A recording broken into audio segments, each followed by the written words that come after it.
I was brought up on the Just So stories by Rudyard Kipling, and yes, the Jungle Book. I always, all my writing life, because my favourite animal is an elephant, wanted to write an elephant story. And I also wanted to write a Jungle Book. Then history took a turn.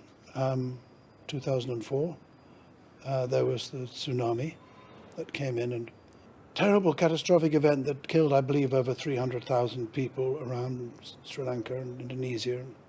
I was like everyone else. I was horrified, and all the television pictures and the radio, everything was full of this for days, weeks, months even. And then I read the most beautiful, positive story about it. After all this suffering, there was a true story of an English family on holiday, and it was Boxing Day.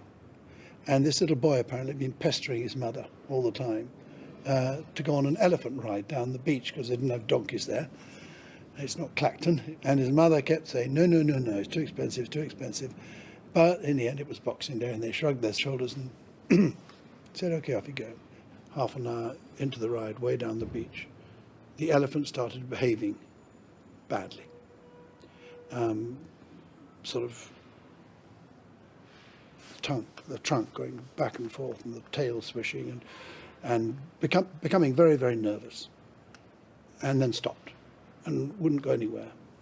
And the young man leading the elephant was trying to control it. It wasn't really working, and then it suddenly realized that the elephant was frightened of something, didn't know what it was. They had no idea at all. But what the elephant had felt quite clearly was the beginning of something, a trembling of the earth or something. And no one knew what was going on. The elephant did. And the elephant broke away from the handler, boy on the back, turned and ran for it.